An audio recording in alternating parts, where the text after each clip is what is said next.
বড় মাছ এভাবে একবার ভুনা করে খেয়ে দেখবেন, খুব মজা হবে খেতে। আমি যেভাবে মাছ ভুনা করি সেভাবেই আপনাদের সাথে আজকে শেয়ার করছি।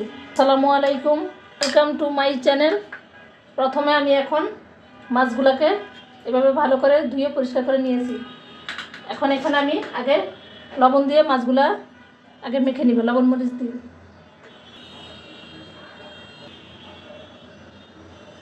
মরিচ বাটা একটু দিয়ে এখন এগুলো মেখে নিব। হলুদ, লবণ, মরিচ দিয়ে, মরিচ বাটা দিয়ে এখন এগুলো ভালোভাবে এভাবে মেখে নেব। এভাবে লেবু রসটা দিয়ে মেখে আমি 10 মিনিটের মতন রেস্টে রেখে দেব। লেবু রসটা দিলে এই ভুনাটা খেতে খুব ভালো লাগবে। আপনারা যে কোনো মাছ দিয়ে এভাবে ভুনা করতে পারবেন। এখন আমি এগুলা 10 মিনিট রেস্টে রাখবো। রেস্ট হয়ে গেছে। এখন আমি আগে থেকে তেল দিয়ে গরম করে রেখেছি। এখন এক এক করে সবগুলো মাছ আমি ভেজে নিব।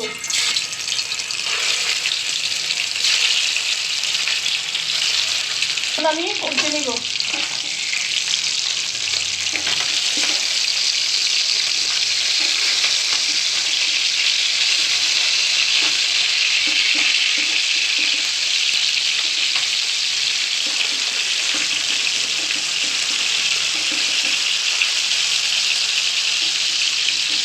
মাছ ভাজা হয়ে গেছে। এখন এক এক করে আমি সবগুলো তুলে নিব।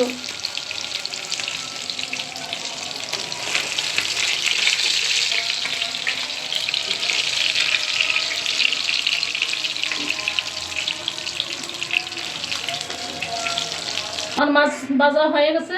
এখন ওই প্যানই আমি আরেকটু তেল দিয়ে এখন এখানে আমি রসুন বাটা দিয়ে দিব। যতক্ষণ কাঁচা গন্ধটা না যাবে ততক্ষণ পর্যন্ত আমি এগুলো লাল লাল করে বেছে নেব। আমার ভিডিওটা এতক্ষণ পর্যন্ত যারা দেখেছেন আপনাদেরকে অনেক ধন্যবাদ।